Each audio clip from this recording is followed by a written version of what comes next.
Hello, everybody. Today we're going to go through some cards here, little cards in my collection. This is from 1933 Goudey, one of the all-time best sets ever.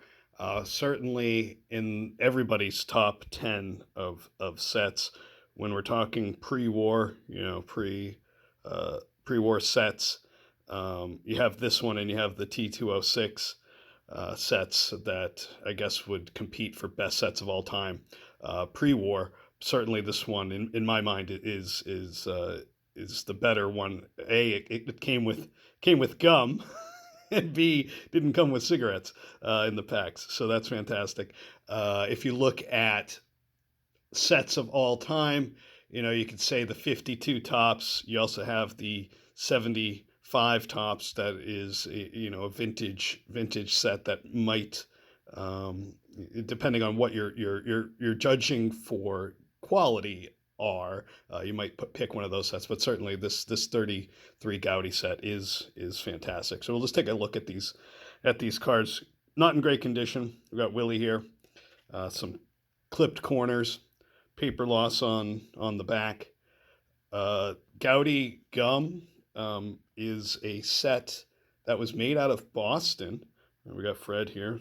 Again, clipped corners. A lot of these cards, paper loss on the back. A lot of these cards were glued into books, right? So when people removed those from the books, when they pulled them down to the attics to try to sell, we have a lot of paper loss. We have the cutting of corners so that people could fit it into those books.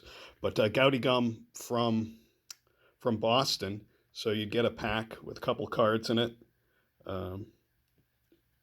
Another paper loss here. A couple cards in the set, or in the pack, and some gum. They also had a Canadian version, Worldwide Gum, I think was the name of it. Tom Bridges here. Just a fantastic colors on this set. You can see that Tom has, somebody went and traced him with a pencil, giving him a few more wrinkles than he had. Look at the back of this one. Again, some clipped corners. And there's some great stories on the back too. You can read some of them, and they're a little, dated in their description, but only one batsman stood between him and a no-hit game on August 5th, 1932, with two out. In the ninth inning, Sharif Harris singled to mar the pitching performance. Bridges has also turned in a number of other sterling performances. He is a right-hander, 5 feet 11 inches tall, and weighs 165 pounds. That would probably be considered small for a pitcher today. Went to the Detroit club from Evansville, and in 1930, last year won 14 games and lost, looks like 2 or 12 for a club which finished 5th. Yeah, so some good stories on the back there. You have to remember back then not everything was on TV. You couldn't YouTube everything. Jimmy Wilson here, 1933 Goudey again. Clip corners, a little bit of paper loss on the back, a lot of it. You can see here where it says Boston. That's where the Goudey Gum Company was. They made sets for a few years. John Welch here. This set is filled with stars and Hall of Famers. I think it's 277 cards, if I have my numbers correct. Out of those 270, there's over 100 that are in the Hall of Fame. We got Bill here, more paper loss. 100-year-old cards. Oh wait, one out of a series of 240. I was a little off, 240. But one of those cards is a card that you could only get by mail order. So that one's really rare. We got Pete Scott, and that was also the set that had the iconic Babe Ruth card. He has a number of cards in this set. Wesley Farrell. This one has seen better days. That's what I like about these cards. These cards from the third, I don't want pristine. I don't want them to look like they just came out of a pack. I like knowing that this card was loved and lived through, the last 100 years. This is a pretty sharp card here. Obviously, it's been trimmed. You can see that we have the bottom. A lot of these cards. And you'll see this a lot with this set, where people trimmed off. This one's a little look like this was probably in the basement underneath the rug. But you can see it says Big League gum down there, and a lot of people cut that part off. Um, you can sort of, let's see if I can find one here that can show you the difference. Even this one's even trimmed, but they're cutting off that border that says Big League chewing gum. Part of that is whether or not the parents wanted the advertisements, because I see this a lot in the set. I've collected this set for years. I've had various ones, and a lot of people, Roy Johnson, Red Sox. A lot of these are trimmed up to get rid of that border. Joe Cronin, Hall of Famer. Hard to, a lot of paper loss here, but I love the presentation of the cards. Just having these old cards. Walter Berger here, Boston Braves. A lot of people forget that Boston had two teams.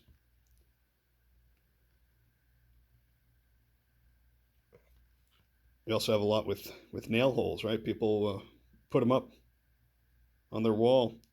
Again, paper loss. Lots of paper loss on the back. People gluing them into books. And see this a lot of these trim corners too. A lot of times when they would put glue on the back here, and then they would also take those corner glue things. So that's why they would cut off those pieces so they can get the card out.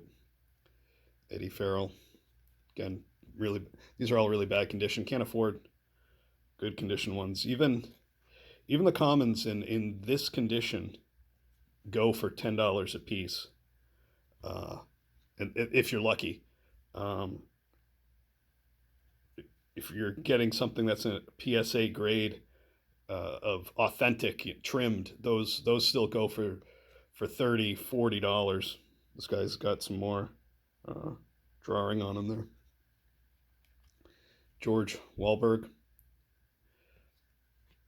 So it's a set that is unattainable for most. To get a full set of these, that you can't do it. I have about 30 or 40 of them, but they're in this shape. You can see here's the Big League chewing gum. Even this card is a $7 card in this condition, which is just insane. This card is in wonderful condition, if not for the trimming. People trimmed up the cards to make them look better. It really hurts the value. Walter Stewart played for the Washington Senators. Another great card of the set. They're just so pretty. So the colors, I know they're not photos. They're obviously drawings. But it's just known for how beautiful each photograph is. It's not like the 1992 studio that are just got bat huggers in there and whatnot. This is another Boston Braves. Yeah, it's just they're just so pretty. You got Pat Malone coming up here. The backgrounds, the poses, 55. In case you're, that might be the card number. That might be how many games he won. They might have fixed something. A lot of times you'll see on these old cards, people will take the stats on the back and update them to the next year. So he's got his mouth hole there.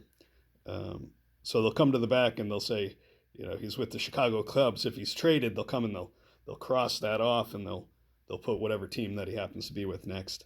But you can see here's the full. This has the full border to it on this one. We got the last one. Got George. number 12. Again, uh, this is the 1933 Goudey set. Got a stack of them. Part of my collection. I love collecting vintage cards, vintage wax. Love opening up with the junk wax. But yeah, what a great set. 1933 Goudey. Thank you so much for watching. Don't forget to hit that like button, subscribe. Thank you so much. Have a great day.